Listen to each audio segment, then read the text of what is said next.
Sejilomboda Bonjebeko, Shejezo, the language, Gemava Jejengodo, Montechembo Jilawa, and Josepha Kunje, Yeme Jago Ranger Goja, Tosu Sanjay Sanjay Jilo, Josu, Jijil of the Sir, Cholando Loa, Jijil of the Sir, Montrobasa, Jijil of the Sir, Tobai, Java, Jijil of the Sir. Nejiji de bandala mazola jezo jo jeje jela dala mazola jezo jo na se bandala mazola jezo jo to be da ro jiji la do so to je ro jiji la do so na da da ma jiji la do so cha je che be che ni mon do chen de ni la do bra jiji la do.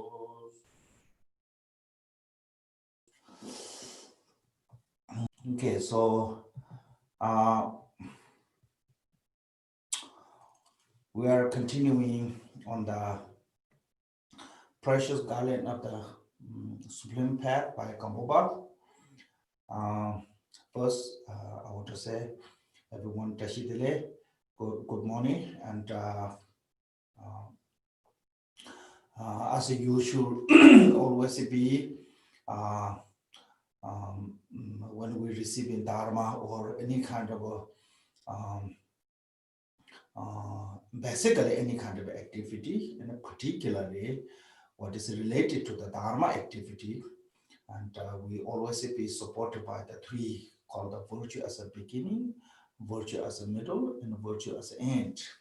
So which is mean that virtue as a beginning mean that we have to make clear purpose of why we practicing Dharma and what reason. So as in the Buddhism we call the motivation.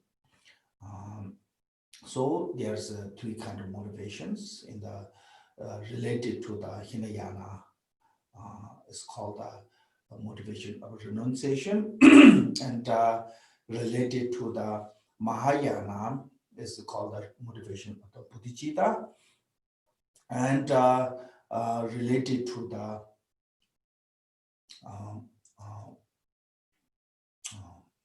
Vajrayana, and we have to be confident that we have the seed of Buddha nature, that which one we can wake up.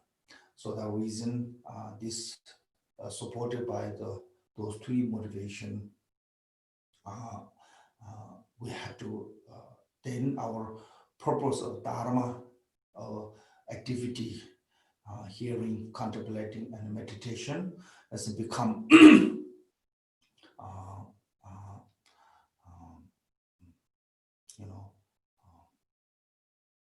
virtuous or meaningful or useful. So that we call the virtue as a beginning, and the virtue as a middle. Any kind of Dharma basically said virtue as a middle, as a free from conceptual, which is mean actually normally Dharma practice as whatever we do meritorious activities, if that meritorious activity is supported by compassion and emptiness, wisdom and method, it's become path to the liberation. If our virtuous activity is not supported by the wisdom and method or compassion and emptiness, then it's become what called path to the samsaric temporary benefit. So the reason whatever we do must supported by the those wisdom. Like if you read the jewel ornament, Gampopa said, without the wisdom paramita, other five paramita like generosity, morality, ethics alone cannot achieve as a nirvana or liberation. So achieving nirvana or liberation must need wisdom paramita. So the reason is two. Whatever we do actually, in Dharma activities like hearing, contemplative meditation, all those are method. That method is supported by the wisdom paramita of the emptiness, then it's becoming perfection. So like a perfection of generosity, perfection of morality, perfection of patience is supported by the true discriminative wisdom and um, primordial wisdom. If you read the jewel ornament, so so then that is the virtue as a middle. Then a conclusion with a dedication. We must dedicate it to complete enlightenment for benefit of sentient beings. If we dedicate it for the worldly benefit, like becoming rich and becoming famous or those, then what shortage comes is it will give you result of that, what you wish, but after that, then end. But if you dedicate it to the complete enlightenment, it will eventually, it will give you complete enlightenment. The final result or complete result is it will give you enlightenment. But meantime, it will give you all those other benefit, like a long life, healthy, wealthy, whatever you wish, all those other wish will come true. Even you don't aim them, it will come. So that reason we must dedicate it to complete enlightenment. So those are generally any kind of enlightenment activity or dharma activity involved must be supported by these three virtues: virtue as a beginning, virtue as a middle, and virtue as an end. So last time we talked about the 10, there were 10 things that encouraging ourselves. Now today we're going to talk about the 10 way to good stairway. It means that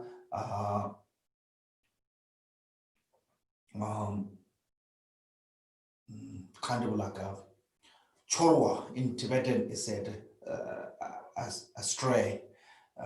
It means kind of like a, I think a little bit like a extreme, maybe, or I don't know.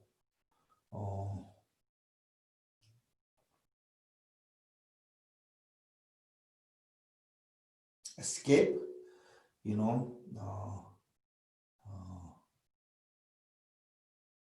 so this is just kind of like go side, or that not there's some kind of shortage, I think can say. So what is the first one said? When your faith is feeble, but your intelligence sharp, you can astray into being a propaganda or platitude, which is mean that you have a really weak faith.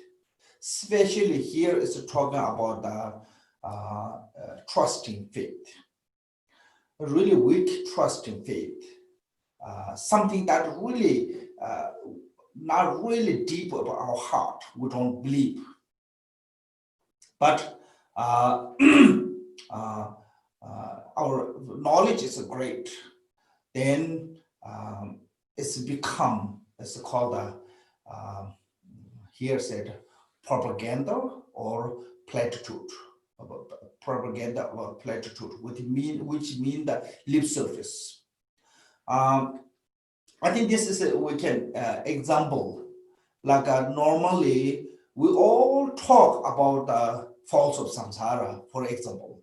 I think pretty much everybody have the information how much suffering in the samsara. All those when we're counting those sufferings, but most of people don't react that way. We are really calm, we are really relaxed, we are really happy, and all those reactions will show up. So it's like our knowledge and our attitude is not really matching. If something is bottom of heart, you bothering something, you cannot show different attitude. Because our really weak of the belief of the faith is so weak, that way, even we have the knowledge, we couldn't react same way.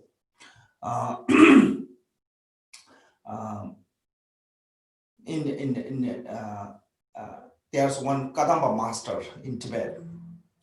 I think his name is Lungri Thaba.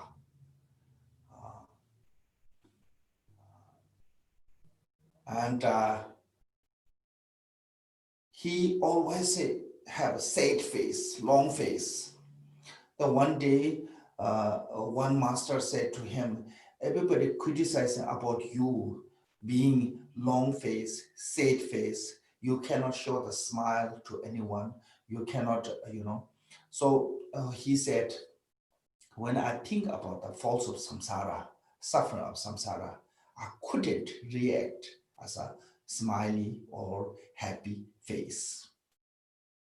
So that is I think somebody who bottom of their heart, when they can feel something, then they can react, cannot react contradictory attitude, like a kind of like somebody who see the truly faults of samsara, have with faith, then cannot enjoy, cannot show us a happy face. If you see someone who really have some problem in their life, you cannot see that person is enjoying, even you give them really good food or you give them really good show. So that is showing us we have a knowledge, lots of things about Dharma, but those knowledge is not always be kind of not really using, because we live as a different way. In the Tibetan, we have one kind of way to say, Lama always tell us don't do negative activities, but always be Lama enjoying those really what called the delicious meal which is made by meat. So if really deeply we believe in that negative activity is not good, then it's including that eating meat is not good too, but we couldn't live like what we say. So things like that, so when your faith is really feeble or weak,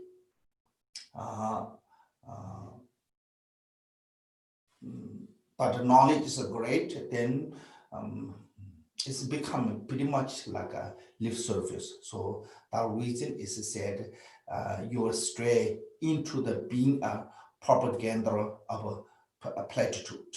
I think this is the same as a kind of like a just say things that you really don't believe, say things that really you don't feel yourself, but you're talking about.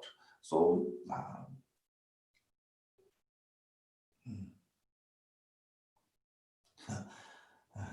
in Tibet, I think they say one of the greatest learned,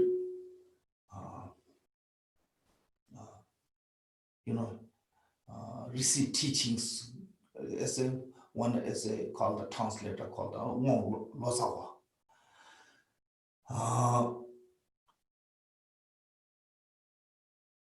And at his age 51, he was in the Samye. And when he was passing, and he had some kind of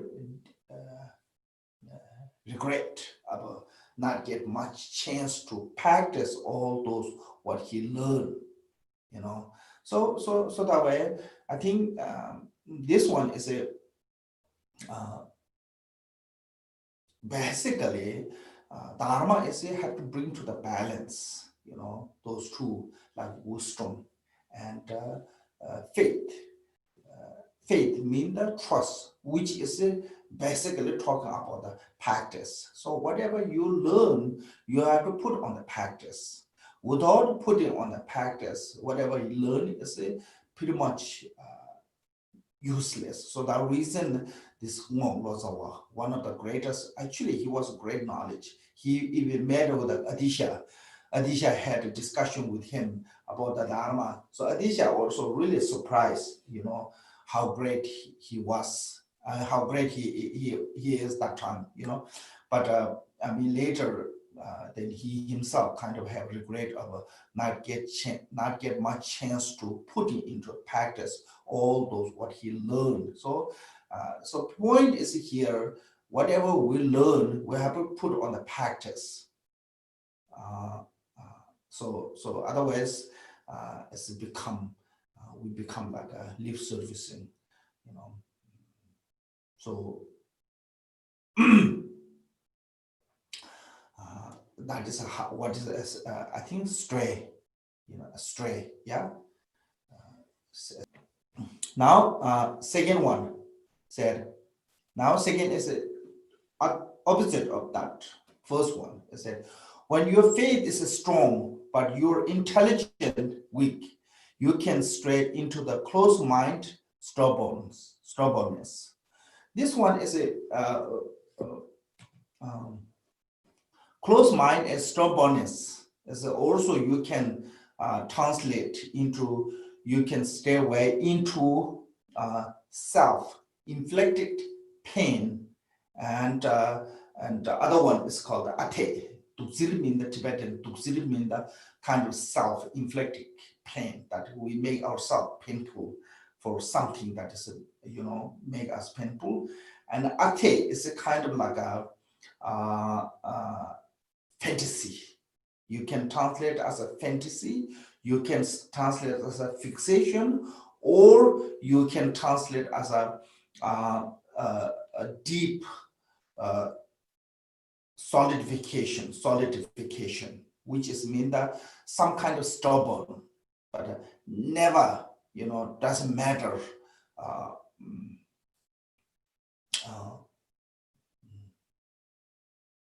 Never let it go what you something believe. So this is a not bad way to stubborn, but sometimes it causes to problem. I think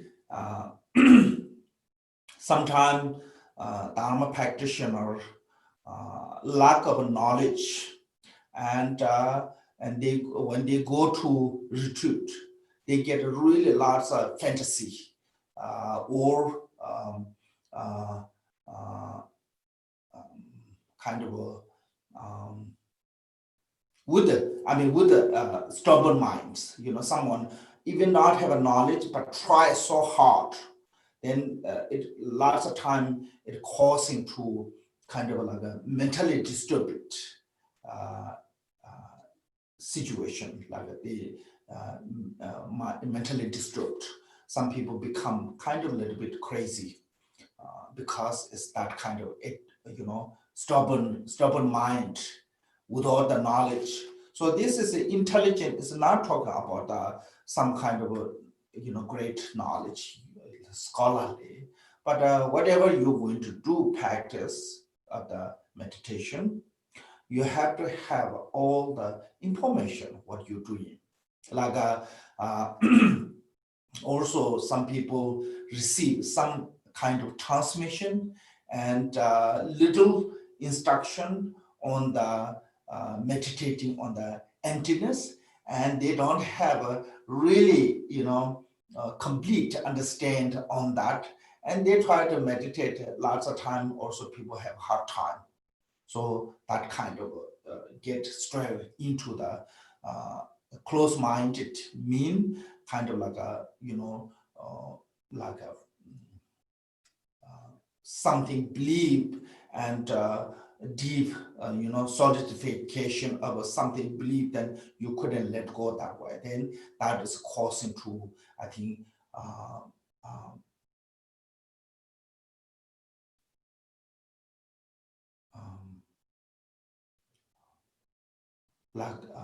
causing to problem in the long term their practice. So without the knowing of especially, I mean, those are talking about especially when you meditating on like a like a Mahamudra and those really need good information, good instruction, good guiding. Without all the good guiding and step by step, if you try to do by some kind of like a short instruction or some kind of a little information, then it's caused to actually later it become self inflicted pain as a difficulty challenge. So the reason this one is you need faith to trust, same time intelligent to understand. Those two are kind of like bring us together,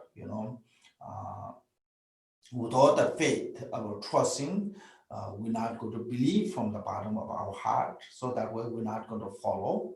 But sometimes we try to follow, but we don't have enough information, enough knowledge of the intelligent. Then, as even try to put so stubbornly, try to follow that one, but we make ourselves misery and not gain any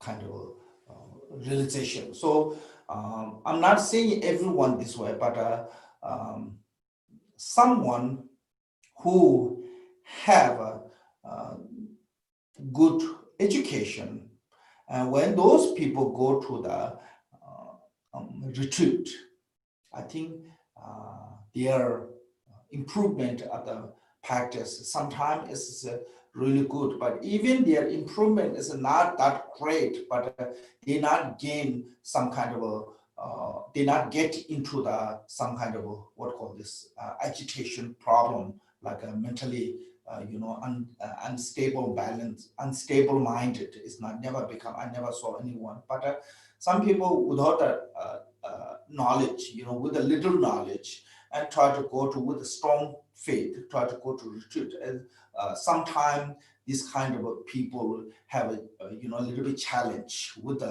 including the unstable mind. So I'm not saying everyone that way, because some people, they never study anything, but once they've gone to the retreat, they become really extremely great. So it's not always that way, but most of who educated one, I don't see, I haven't seen anyone who have that kind of challenge of mentally unstable. So the reason, these two, faith and intelligence or faith and wisdom, so those two are kind of like a combination. We have to bring together to, because intelligence alone cannot understand everything, especially when it comes to the natural mind or absolute truth. Absolute truth, faith or intelligence alone we cannot get, but absolute truth, also faith alone, I don't think so can get without the guru's guiding of instruction of we receiving the knowledge and wisdom.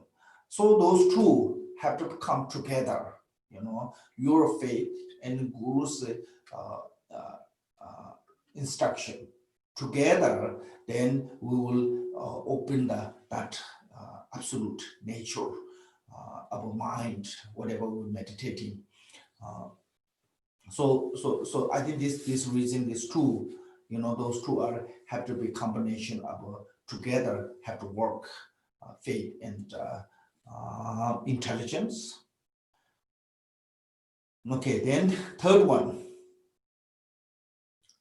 When your perseverance is great, but you are lack oral instruction, you can stray into the mistaking or pitfall. So this one is a similar like that, is kind of continuing. What do it mean that sometimes we have a really perseverance or effort. Niru in Tibetan called the Niru, which is mean the like a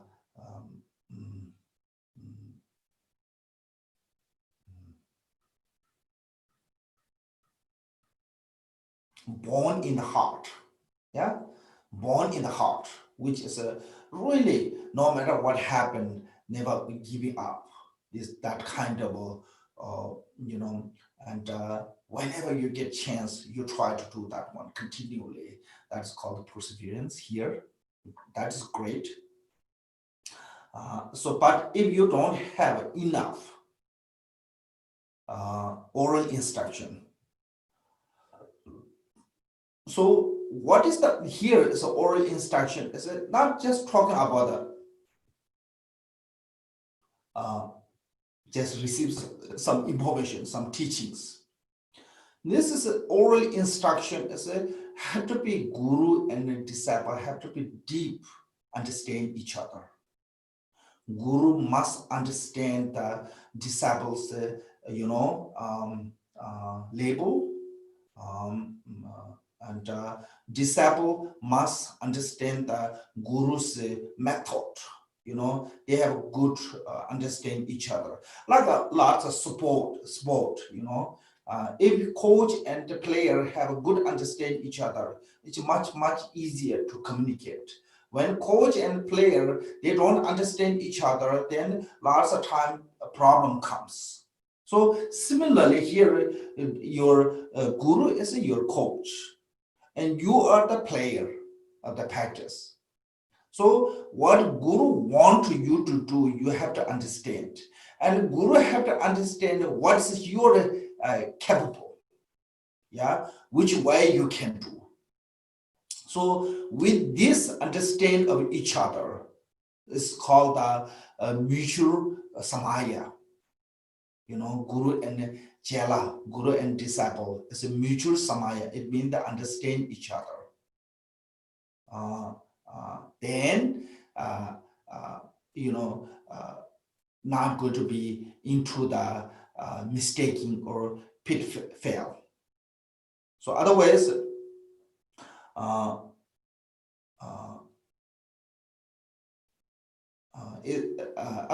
if guru's instruction is not clear, or you don't understand the guru's instruction, then you try to practice, they always have a mistaking, sidetracking, misleading or misdirection. So it's just like a skillful guiding, guide you to the direction, you will never mistake to path. You will get at exactly where you need to go.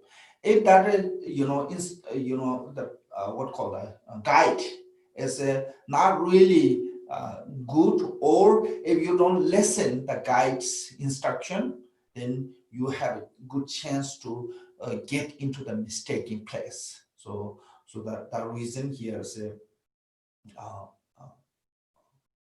so this one even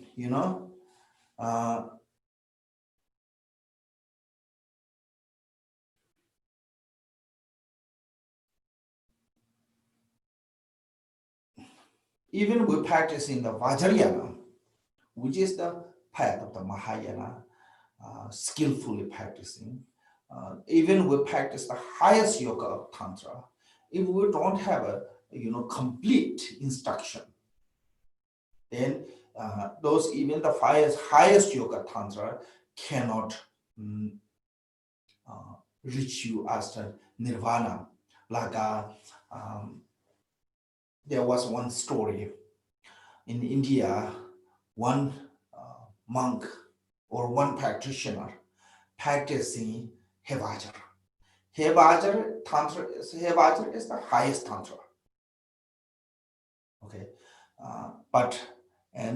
what he get resolved was one streaming realization, one of the arhat. There's 4 kind of arhat: streaming, one returned, non-returned, and arhat. So there's 4 kind of arya. By practicing Hevajra, deity only achieved the one streaming result, which is the Hinayana path. So if you don't have a complete instruction from the guru, then they really have good chance to go to the, sometimes even it also can cause us to go to the wrong direction of maybe can born to the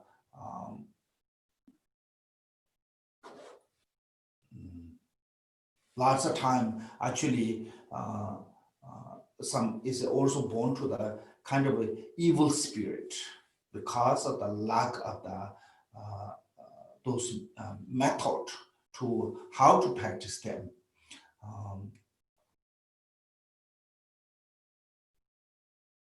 So I think this reason when we're practicing, you need the oral instruction. What is the oral instruction? Is it from the beginning to, what is the preliminary? What is the actual practice? What is the conclusion? So those all detailed instruction we have to receive from the qualified guru.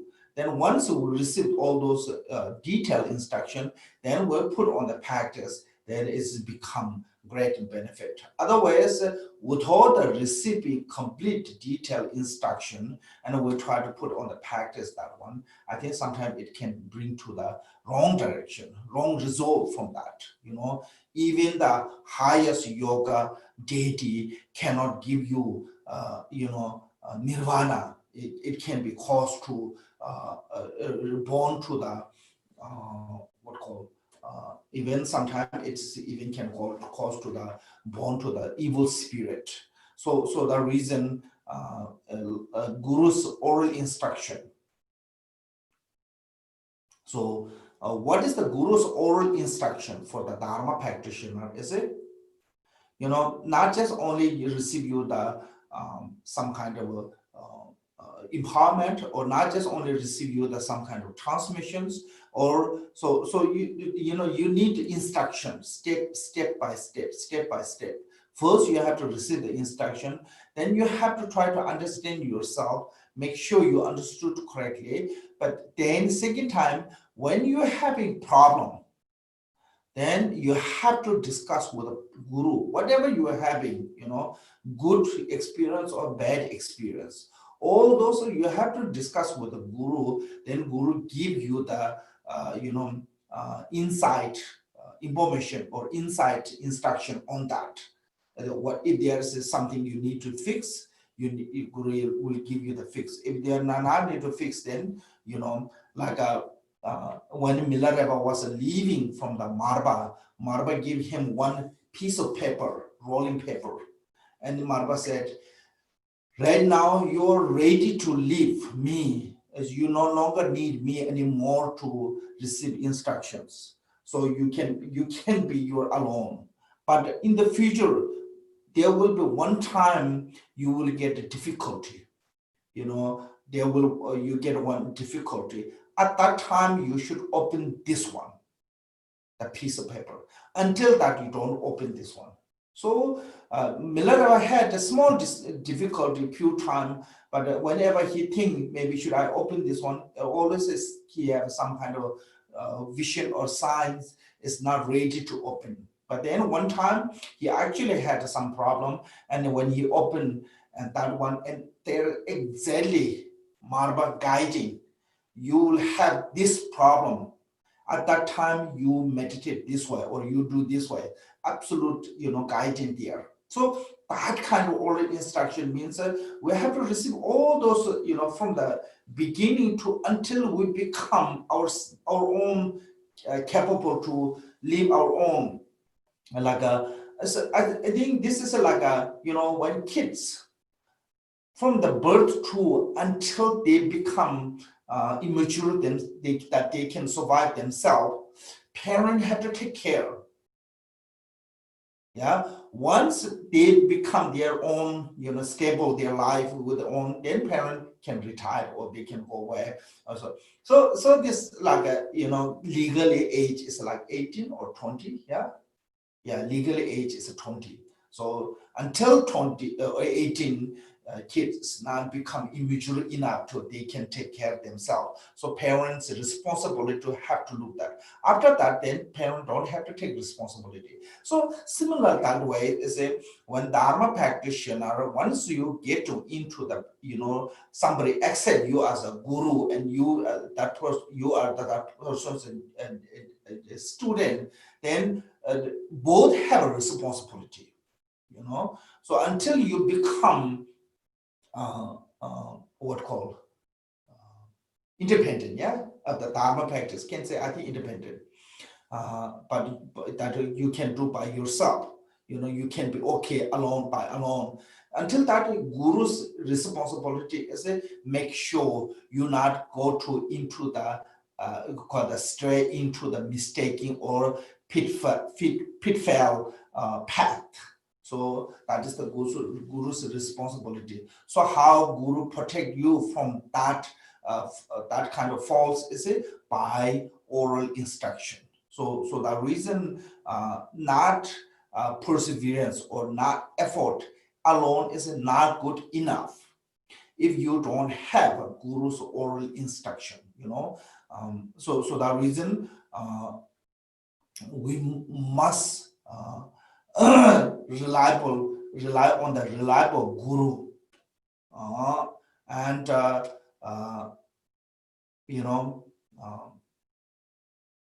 once you find that reliable guru, until you become yourself as a mature enough to practice Dharma, if you possible, you stay near that guru, not too close with the guru, but that you have anytime you need the access, you stay there. So I think that is what it means. Is those two. Number 3.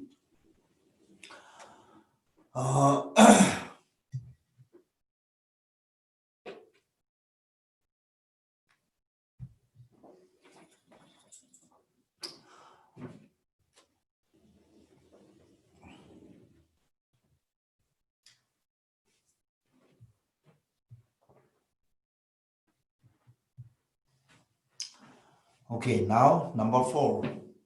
When you don't first dispel misconceptual thought through hearing and contemplation, your meditation can stay into being source of ignorance. So this one is a if you want to practice anything,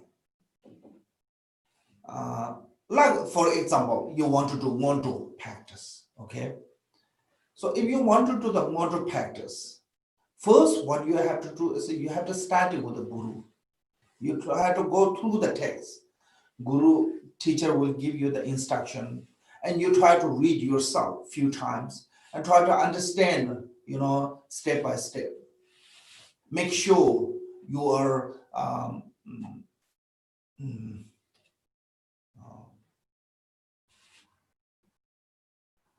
you understood correctly.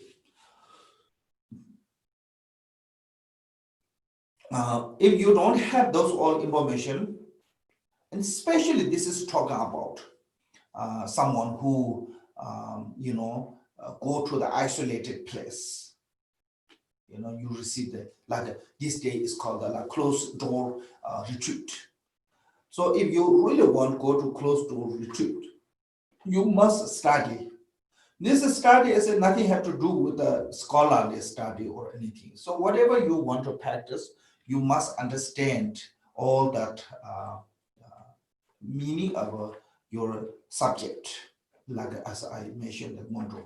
Or if you want to do any kind of meditation, any kind of practice. Otherwise,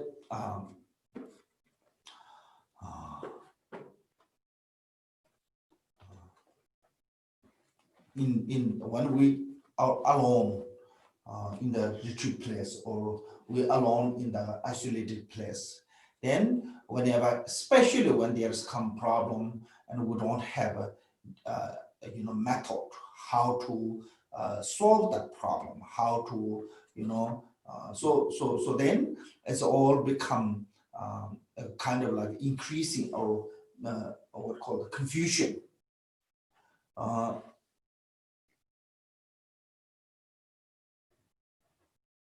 Confusion of it's called deeper and deeper and deeper. So that mind is become a really kind of like a closeness of a deep that have a I don't know how to say this one, but something that sometimes we think so we really doing good practice, but it's kind of and become more and more close to the ignorance. So which is mean that you may do the retreat, you may go to the retreat, and you may do some kind of meditation, but that meditation is not come with awareness, come more like darkness, nothingness, kind of like a close-minded. So which is here without the support of the wisdom, and sometimes meditation can bring to the more like ignorance. So the reason you need awareness or support of the wisdom.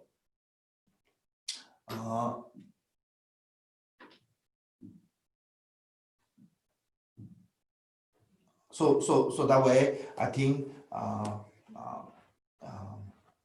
make sure understand is good. So then misconception is not going to be there. When misconception is not going to be there, then you're not going to have the ignorance. Otherwise, sometimes our that misconception, misunderstand, and from that to bring into the deeper ignorance. Like for example, for formless realm. For formless realm is one of the deepest ignorance, can say deepest ignorance, because they don't have any kind of awareness of the mind. They have any kind of knowledge in the mind of whatsoever. So that is some kind of ignorance, even the formless realm. So those are actually formless realm is born because of the misunderstanding of the view. So they think view or view mean like oh, there's a nothing, all the phenomena like space, all the phenomena like mind. So they have that kind of conceptual. That conceptual is bring into the deep kind of darkness of the mind without any kind of awareness. That way they're born into the state of the formless realm. Once they're born in the formless realm and they stay in that absorption, some kind of deep absorption, and without that kind of awareness of knowledge, then they stay there so long, but they have no idea they are in there that long. And once they, that when they awake from that absorption and they burn out all their good karma, and then they have some kind of a misunderstanding. First, they thought that is nirvana, but that's not really nirvana. That's a kind of deep absorption, and they have what called wrong view of not believing nirvana anymore. So that wrong view caused them to reborn back to the low realm. So this reason when we do meditation, must supported by the wisdom awareness of understanding. So once understood through the hearing or contemplate, then misconception is go remove or misconception, free ourselves from the misconception. Once misconception, we free our mind is a misconception, then meditation is become with the awareness. So with the wisdom, and then it not get into the deep ignorance. So the reason we have to make sure, have to study. I think this means the hearing and contemplation, and make sure you understood correctly. Okay, then number 5. When you don't bring fresh understanding into the realm of experience, you can stay into the being of insensitive spiritual aspect.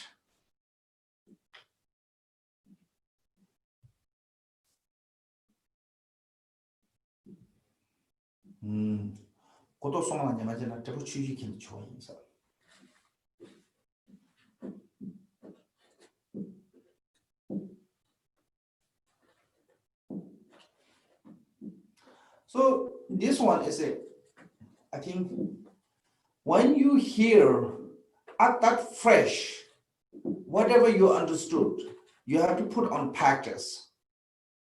Realm of experience mean the practice, whatever you understand. If we don't put into the practice,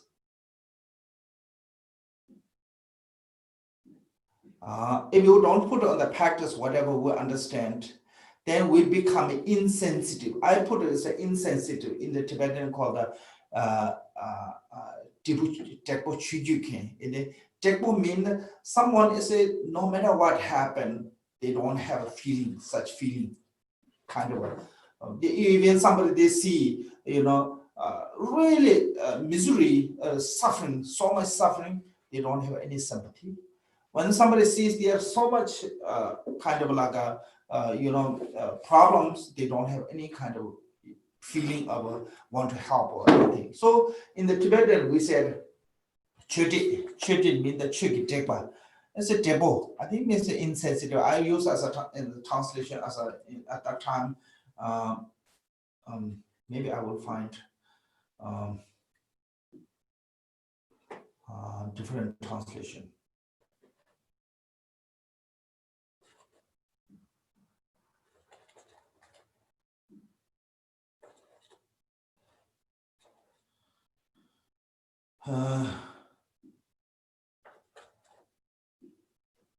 I'm not sure.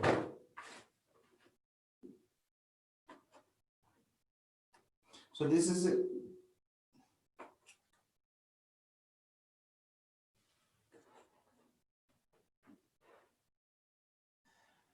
Resistant to Dharma.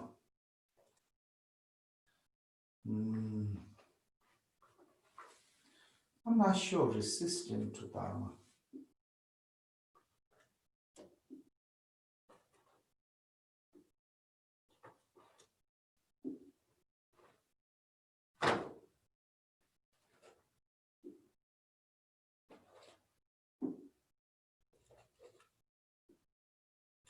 Resist or insensitive. I use as an insensitive, but as some dictionary they use in resist. So we have Tibetan way to say it. Insensitive aspect of the spiritual or Dharma, mind one, cannot liberate by Dharma. Like example, the leather which is covered to the butter, which really hard, become really hard. That leather cannot make soft by butter. Normally, hard leather, if you put the butter, it becomes really soft. But that leather cannot soft by the butter because that leather live with the butter forever, but still so hard. Because it become hard with the butter. When put it around the butter, it's soft. But then with butter, it's dry and become really hard. So once it becomes really hard, because it becomes hard with the butter, even you put on them butter, it never becomes soft. Similarly, when you become insensitive of mind with the Dharma, no matter how much teaching give to them, it never becomes sensitive or some kind of feeling, never come feelings. So that is a reason is because we don't put immediately on practice whatever we understood from the, whatever we receive the teachings, fresh one. So it's like a, when some kind of flowers growing, fresh one. At that time, if you not take care, giving water and have good temperature and moisture, it will dry. So similar like that. So that way, this whatever we hear, then try to put on the practice. You don't have to wait until you go to the 3-year retreat. Put it on the practice. It's every day, whatever you hear, just put on that experience as a practice. I mean, if you look at Gampopa, he only spent 2 years with the Venerable, I think 2 or 3 years.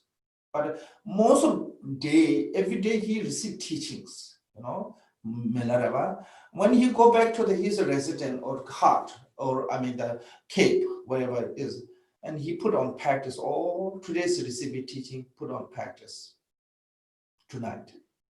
Then whatever he had experienced, tomorrow morning early, he go to see his guru and discuss with that. Then guru give the instruction, if there's some mistake, and then he go back to the one put on practice. So that is how whatever we receive the instruction, have to fresh that one is it put on practice is it much easier than try to do later. So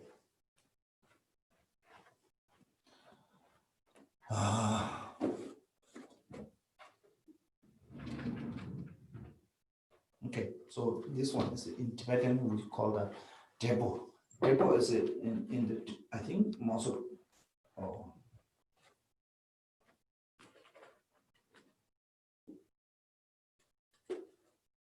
yeah, idiot, insensitive, stubborn person, or savage, wild man, something like that. Resistant or recalcitrant, something, I don't know.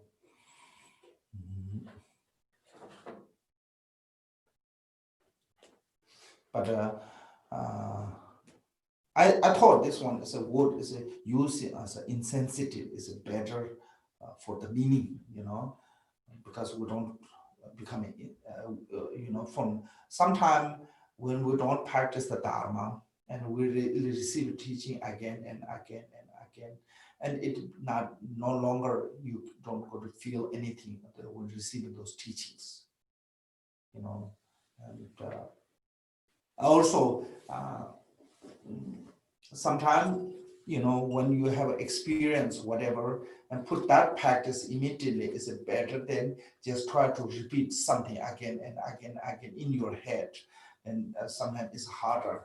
Like when I was in the retreat, I tried to meditate on the 4 training of the mind. First few days I can feel some by meaning of that meditation, but after the few days then it become like a regular, so it's just become normal, regular kind of like an insensitive way. But then come to the reality with that knowledge of what I understood during the retreat, and reality when come out and then we see as a reality of those in the samsara, then it's much easier to can feel that, it become really sensitive matter for ourselves more than before. So those meditation can help, but also it's much more sensitive meaning or matter to our life if we freshly can experience something. So I think that reason when we're receiving some kind of instruction, best way how to can bring into ourselves is immediately try to put on practice whatever we receive.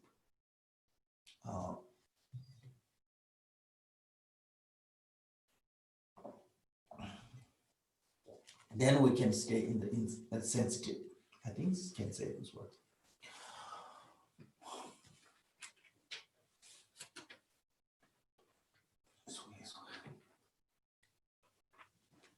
Okay. When you don't bring, number 6. When you don't train your mind in the great compassion, the method aspect your path can stay into the lesser vehicle. So this is it. We have to train our mind into great compassion. Most of the time, great compassion as a method,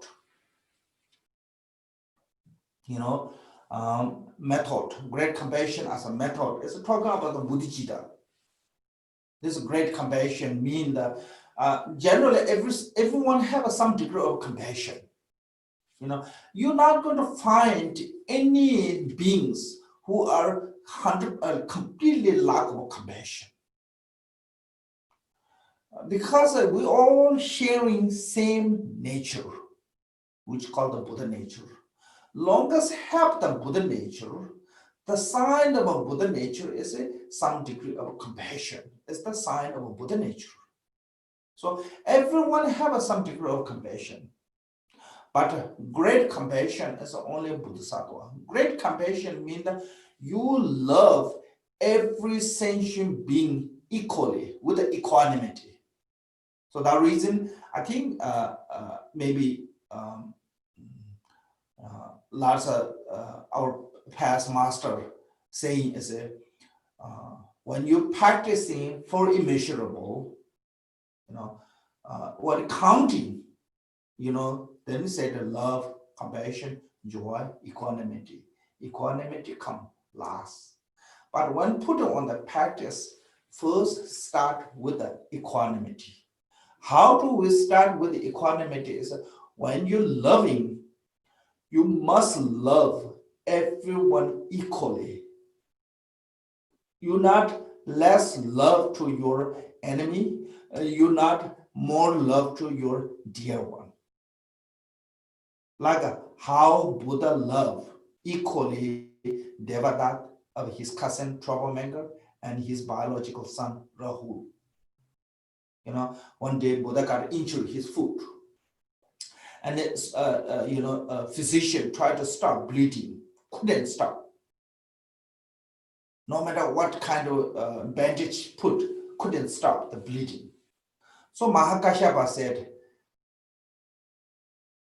if this is true that Buddha's heart have equal compassion or love to both Devadatta and Rahul, stop this bleeding. So when he said that one, immediately stopped.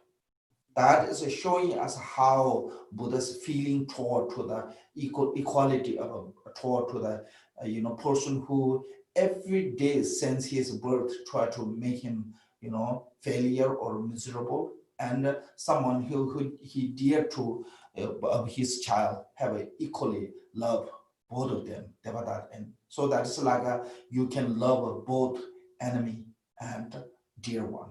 Make sense?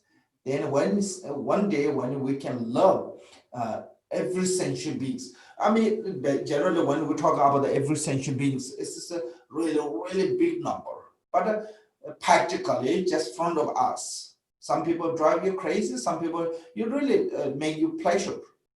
If you can love both of them equally, no less, no more, then you have a equanimity love.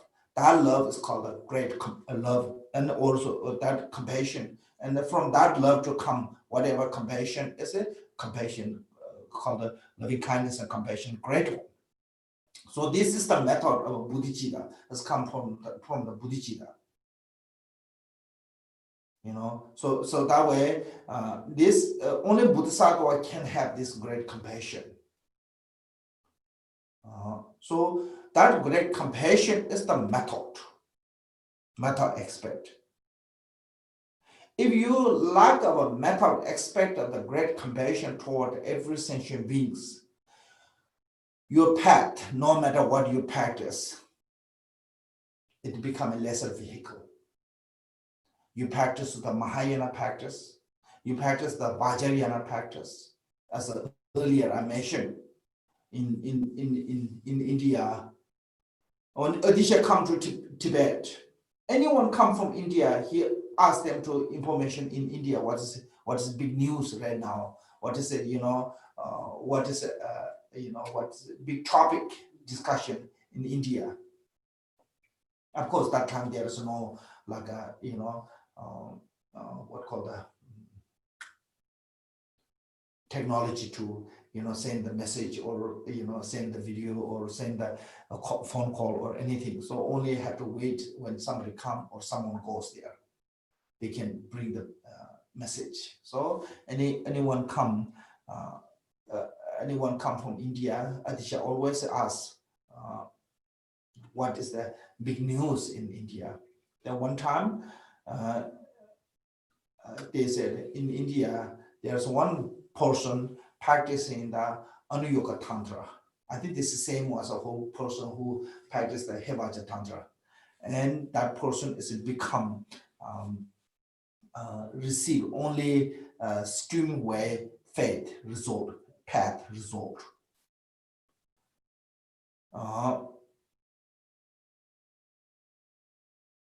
So that reason is even we practicing the high yoga tantra, lack of a bodhicitta, that means that directly lack of a bodhicitta, and will use the high yoga practice.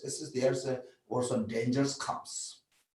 Lamkhe Rinpoche, Guru, he said, without the bodhicitta, if we practice the peaceful deity, we have a really good chance to can be reborn in the Garland.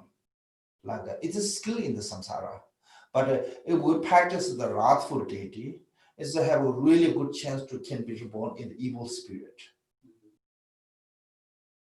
So those wrathful deities have a great power, but great power have a great responsibility too.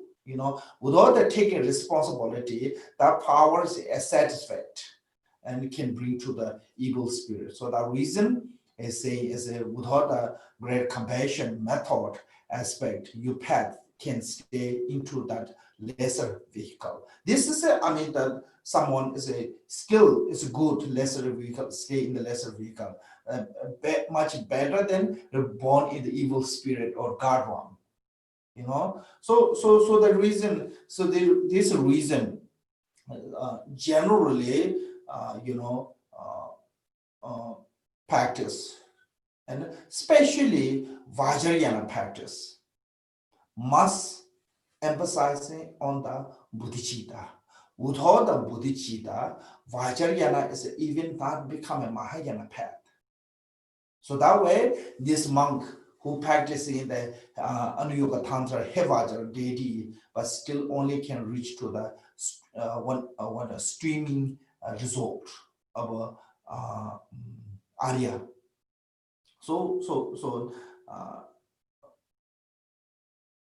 this reason have to be emphasized on the great compassion of bodhicitta as a method aspect for the practicing into the great vehicle, and which is a great vehicle, mean the Mahayana and the Vajrayana.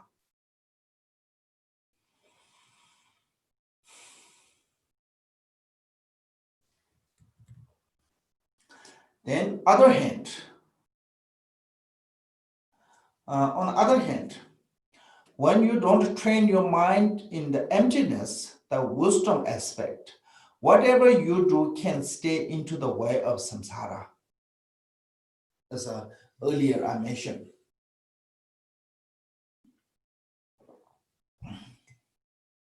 Like there's a 6 paramita in the Mahayana path. There's 6 paramita. The 6 paramita have a wisdom and method. generosity, moral ethic, patience, perseverance, meditative concentration is a method. Wisdom is the wisdom. Wisdom paramita is the wisdom. If those all the generosity, moral ethic is not supported by the wisdom, is only called the generosity, not the transcendent or paramita. Paramita means the gone beyond. Only it can become a paramita or gone beyond or transcended if it is supported by the wisdom. So if you want to learn this about this more, what kind of wisdom is it? You read the Jewel Ornaments chapter of generosity, end of the chapter of generosity, and it's becoming perfection. How to become a perfection is through the support of a discriminative wisdom and primordial wisdom. If you read that one, and you will understand. So when generosity, act of generosity, supported by the discriminating and the primordial wisdom, it can become a generosity paramita, transcendent of generosity, which is mean that the generosity act of generosity is becoming path to the gone beyond. What is gone beyond? Mean that beyond the samsara.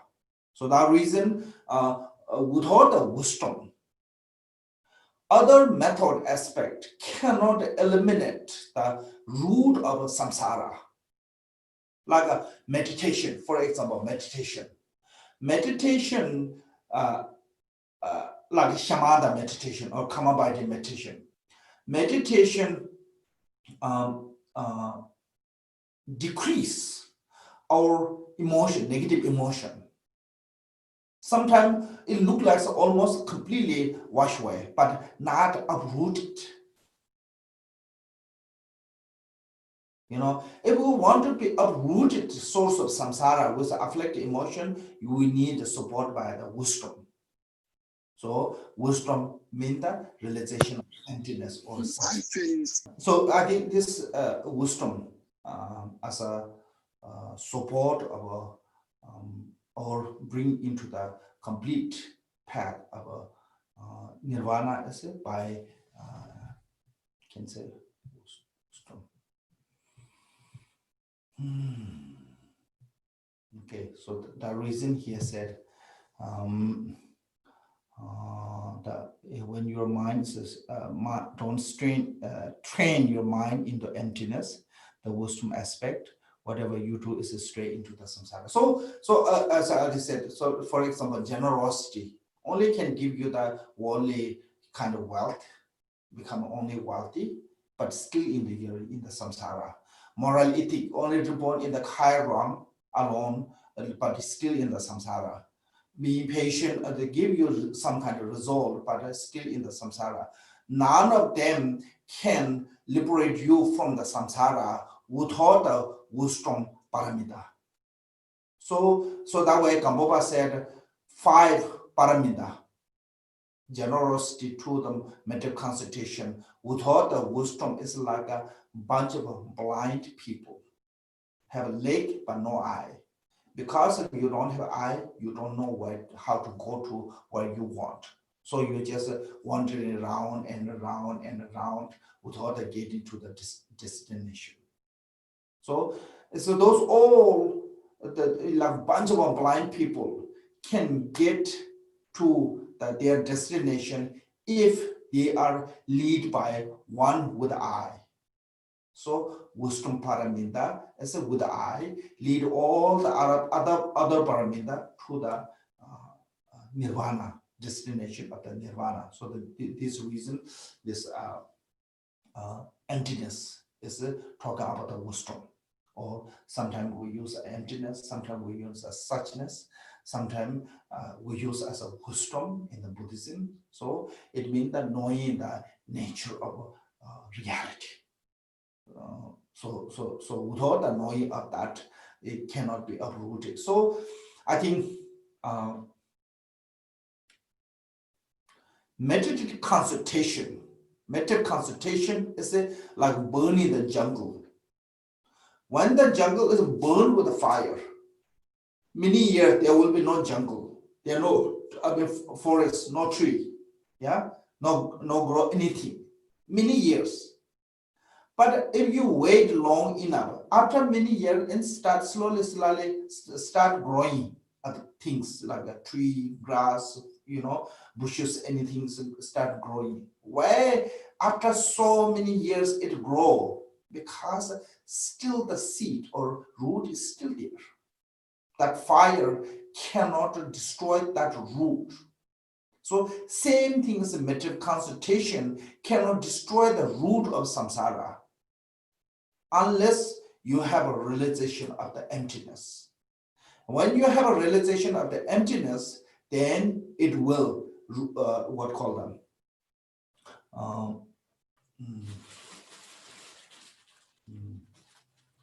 it will uproot it, from the bottom of the root can be liberated from the samsara. So in the Shanti, there was a way Bodhisattva conduct here said,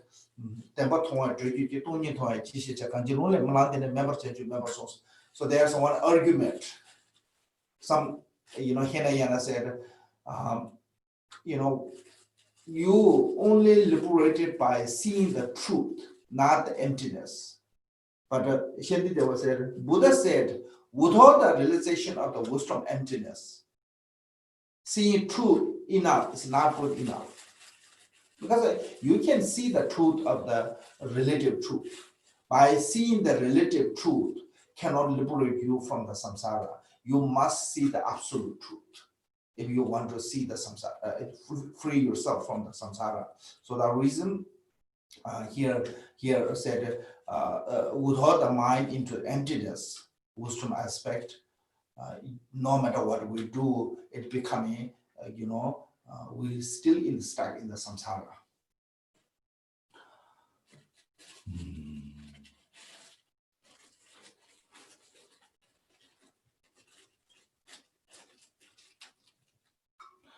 When you don't equalize in the eight worldly concern, whatever you do can stay into the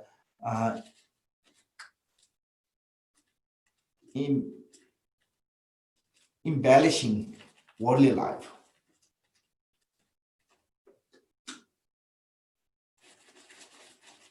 Or ornament of the worldly life, I think. So this one is it. We have to, our mind, equalize the eight worldly concern. What does the equalize mean? So don't have this kind of, when somebody praise you, becoming happy. When somebody criticizes you, becoming upset. Don't have that kind of mind.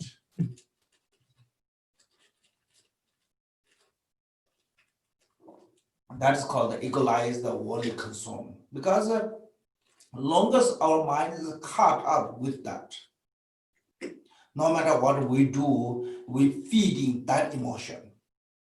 Even in the Dharma practice, we are feeding that emotion. Long as we feed that emotion, we never be free from the worldly concern, free from the samsara. Even we're doing practicing Dharma, it's becoming part of the samsaric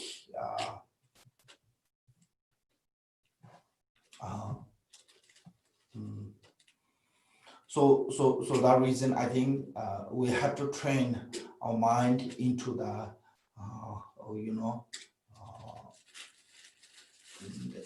what called equalize of eight worldly concern. So this eight worldly concern detail will show up next Tuesday, maybe sometime on Tuesday in the a letter to friend. When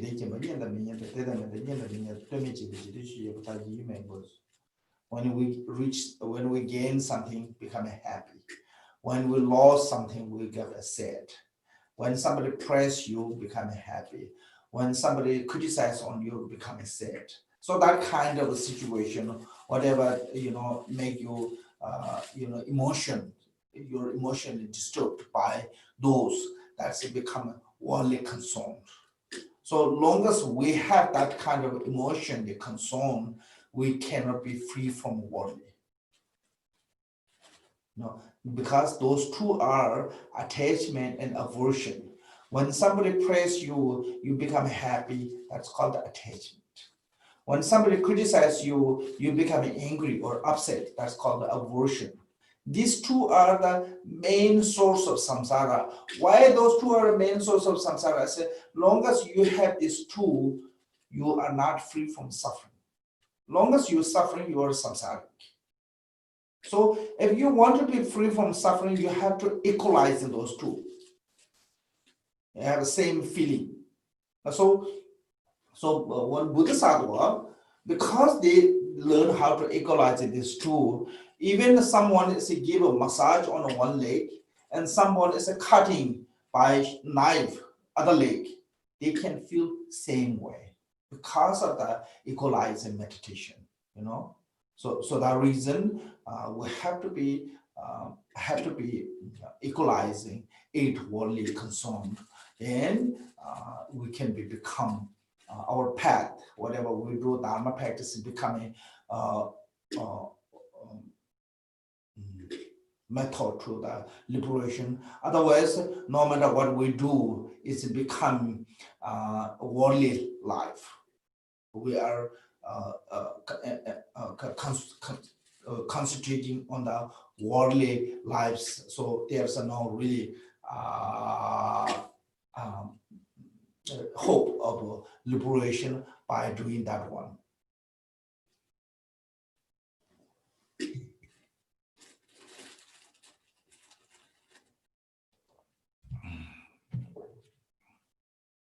For this one, you become equalizing the 8 worldly concern, or you are feeding to your devil of 8 worldly concern. Is it only you yourself can judge on that.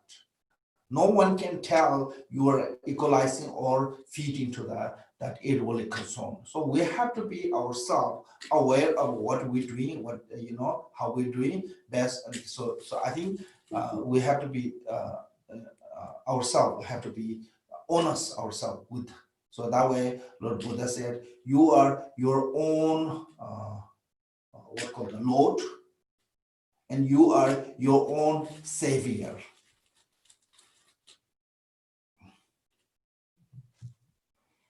So especially from within this 8 worldly concern, fame is really difficult to give up. Everyone is hungry with fame. Everyone wants to be famous. Sometimes, even the people who supposed to be, run away from those kind of concern and renounce, but they couldn't let go of that part. Still hunger with that. And they try everything to make sure they're secure with that kind of fame, fortune. They try to protect their own reputation. For them, that's really important. So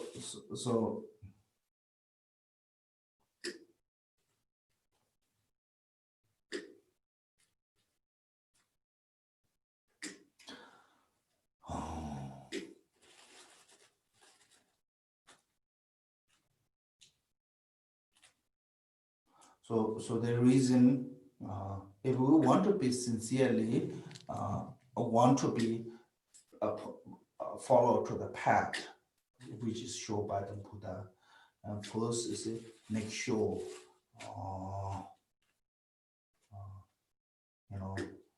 step by step, because sometimes people, for the fame and fortune, they try to do everything. So I'm not sure it's really healthy, long-termly good for lineage or anything. So I don't know. I'm not the person who can say anything good or bad for anyone else except myself. So I try myself on that whenever I can. Sometimes I cannot, and It's my own miserable problem. When you receive the great deal of respect from the townspeople, you can stay into the granting yourself with the public. In granting,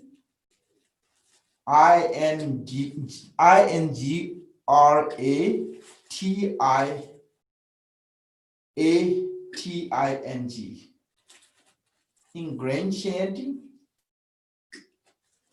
Ingratiating. Ingratiating. So I think it's just like kind of like a, one time I was talking to someone about the program. And I said, maybe this program is good for us. Then that person said, you cannot say what is good or not. You have to say what other want. So it's just like a business deal, So that way, I don't know, it's necessary or not.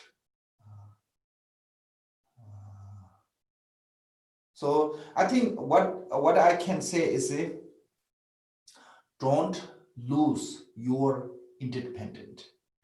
Don't lose your freedom. Then one day when you become have to listen everything what they want, then you have no freedom. Sometimes it happens because you don't want to lose that your student, you don't want to lose that your sponsor, you don't want to lose that your this and that, your income or source. Then you have to please them. And how you please them is you try to listen whatever they want. Then then it's become really bad for the long term your practice. Make sense? So the reason.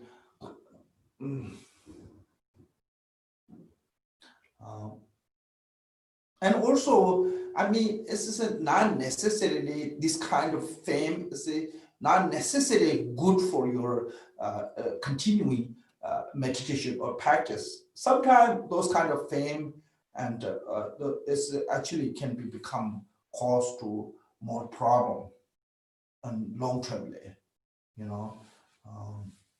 So when Milareva's sister come to see Milareva, and she was when she was begging on the street, there was one Lama giving teaching, and he had so many regional. He's sitting really fancy throne and have decorated really beautifully, and lots of people show him respect, and so really fancy way, and she come to see Milareva, who have nothing, even have enough clothes, so miserable life. So she said, two of us, one of the most miserable in the samsara. I have nothing, I have to survive myself by begging food for every day. And I thought you joined to the Dharma long time. I thought you become a really high Lama or something, but you are worse than here. I want to be, I will introduce with this Lama. I will ask this Lama to take you to one of the servant. I mean, even you don't have it. He's a servant's, situation. This Lama's servant is a much better than your situation. I never saw miserable practitioner like you. So Milareva said, if really I want to, that kind of livelihood, I can do better than him. But that is not going to bring me to the, into the, spiritual path to the liberation. So that way I'm running away from that. So if you look at Milareva's life story, it's not just only lip service, because every time when he become more popular in that area, he ran away for somewhere else. Until he can run, most of earlier life, he ran away, I mean, never stay one place. When people like 100 and, people who come to take care of the animal, they come near him and they annoy him and they're talking to him. And then slowly, they realize he was great and they tell it to the town people, and town people started visiting him. He ran away from there. Because if he not run away, then the town people come to worship, pay homage him, and they slowly they could ask him to, oh, I had this problem, can you solve this problem? I had this problem, can you do this ritual, this prayer? And you're busy to be trying to solving the others' problem, but you have no time to solve your own problem. I think these days most of us are like that, running here and there without taking time for ourselves, So that is actually, I'm not sure this kind of livelihood is really healthy or not for the spiritual practitioner. But sometimes your karma. So one time Khenpo Rinpoche told me, in Tibetan we said, when you're karmically, you become a butcher, you cannot say this is sinful action. You have no choice. You have to act as a butcher.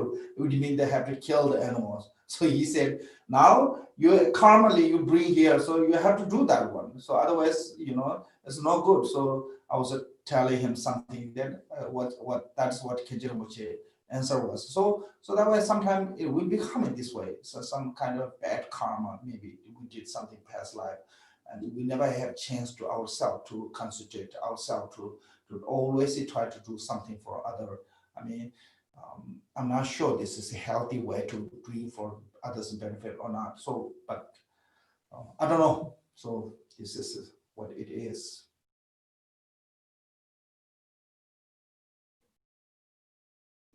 Then last one is, when your knowledge and power are significant, but your mind is unstable, you can stay into the becoming the performer of ritual for the townspeople.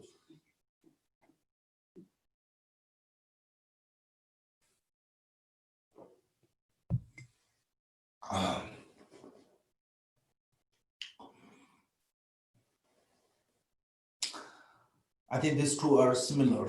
So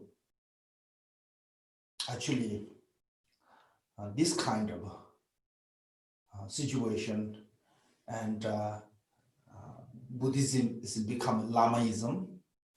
Then spiritual path is losing, and we become a magician.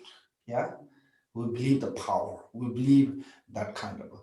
Then once believe in that, people follow to the person, not the Dharma. So if you look Buddha's lifetime, there are 2 monks begging food on the street. When they begging food in the street, and those people, town people said, you guys are laziest people, don't want to work, that way join to this community. So you get every day beg food that you don't need to cook, you don't need to make, you don't need to work hard to create those food. So said, if you really be truly, sage, who have a special power from inside from the meditation, then I will, test on you. So they put a small pillar. On the top of the pillar, the begging bowl. Said, without touching this pillar, if you bring down the pillar, a bowl, we will accept you as a sage, and we will continually support you. Otherwise, you are really kind of like a fake and a lazy people, so no longer welcome here. And those monks try to walk away, and those people continually criticizing to them, and they even not just criticizing to those monks, they criticizing Buddha. They say your teacher also, him, Gautama, is a lazy one who bring to all those men to this kind of society to, and destroying our society to, that all the men take away from that work. So they couldn't take that.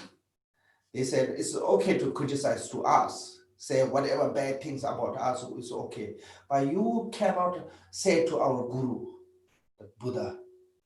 So they couldn't. So then one monk showed the miracle power. to he fly and bring the begging bowl down without attaching to the pillar. Then they come to see Buddha, and Buddha was really disappointed with those two monks.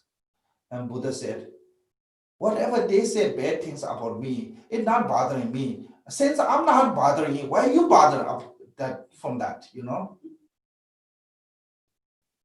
So why I don't want people to show, monk to show that this kind of miracle and magical power, you see, because once you start showing this one and people stop following to the Dharma, people will start follow to the person. The day people stop following to the Dharma and start following to the person will degenerate the Dharma. So that reason, Buddha said, I want to be every sentient beings continually follow to the Dharma, not the person. Because I mean, nowadays, especially in the Vajrayana, I think from Theravada too, we have this kind of aspect of that person, such and such person have strong power. When they do blessing or they do prayer or whatever, it changes your situation. It's, you treat them as a created God. So Lord Jedasungun said, this is a wrong view of believing. When somebody did to you something bad, and that person is the cause of your suffering. When somebody did to you something good, and you believe that person is a cause to your success, that means that you believe in the creator, not the cause and condition of karma. So that is a jebe lokta. It means that created by someone. Like when we, normally when somebody says something to do something to us, we get really upset. Then we say, this person treated me to this to me. We blame on that person 100%. If you don't have a karma to receive that one, even that person want to do, you never will receive that to this. Your karma and that person's condition work together to create your miserable. Also, same thing as when some Lama do the prayer. Sometimes work, sometimes doesn't work. Why? Because if you have a root of a virtue which is support that Lama's prayer of the condition, then yes, it work. But if you don't have any kind of a merit and a virtue, no matter how high Lama pray you, they cannot do anything. Make sense? So that reason, but sometimes we have this kind of belief of the, not like a, believing in God who created us. That kind of, we don't have the belief. But we have some degree of that someone is the responsible. Can say? Someone is the responsible, someone is the main cause to you have this good or bad experience. Always give the credit to the someone else. Like since ourselves are not involved on that. So I think this is a not completely wrong view of not believing, but it's a kind of like some kind of wrong view, which is believing in the creator. Make sense? So that reason we must avoid from that kind of. So these are the 10 ways to get stray. Okay, then 10 things to be that are easily mistaken. First, is it possible to mistake desire to devotion?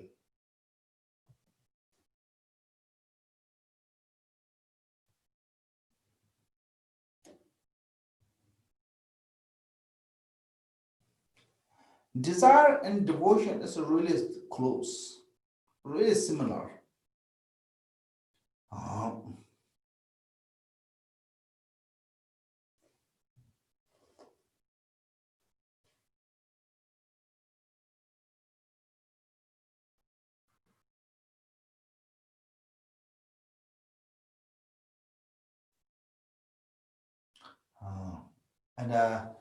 But those two are, one is a desire, is a come from the afflicted emotion, and devotion is which is the negative emotion, and devotion is the you know.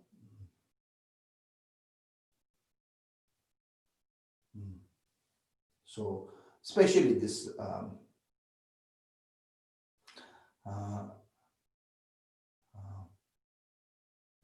but I think this is a sometime we have a more desire to our guru, our community, our lineage, then we think that is the devotion. Make sense? So that I think those two are really similar. It's difficult to distinguishing what is actually desire and what is actually devotion.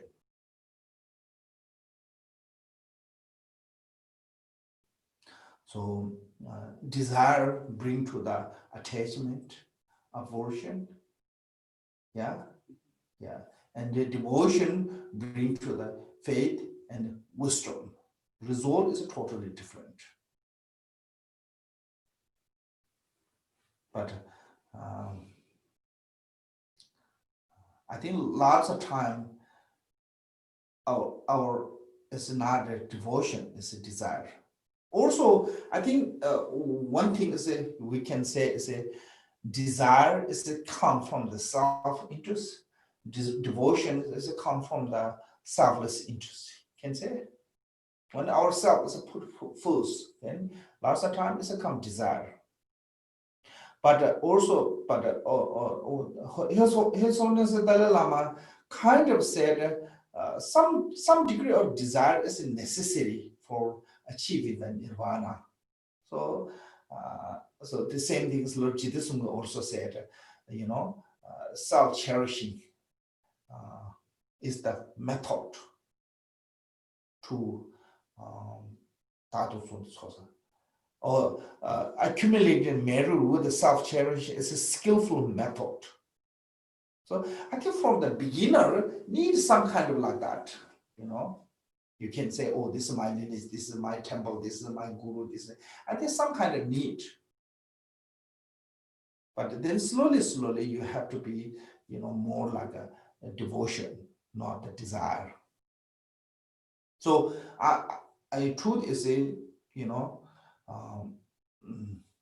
if I think this is what I believe, if whatever this devotion or desire is coming, and slowly it's increasing, same time it's increasing your emotion, then it comes from the desire. But when this is increasing, more increasing that emotion, and you become less and less discussive thought or negative emotion, then it's come from the devotion. So, I mean, like a renunciation, as a wishing to be Buddha. Wishing that is it, you cannot say it's a devotion or desire, absolutely. Make sense? It's difficult, actually. It's really difficult to distinguishing those two. When you're wishing to become a Buddha, is that a desire or is that a devotion?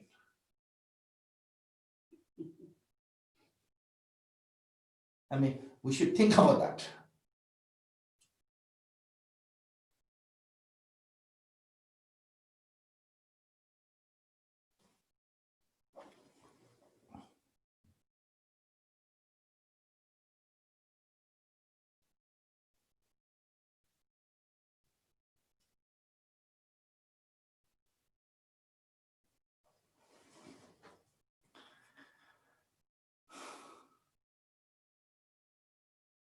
I think maybe today we'll stop there. Think about this one and just stop that one. Then we can go to next week, maybe hope go to more. Chanchu sem joy Rinpoche, je ba na je jo je je ba nyam ba mem ba yo kone gondo pe wa sho tada konde tan je je du zondo sabada ye be je wa Tata seje danje nyundo nana nama yanda ba zobe janju rinpoche toba je shesha kunse kunje je tende nana wanda de gomba jembe je temba sit shetu tu san gomben zengyu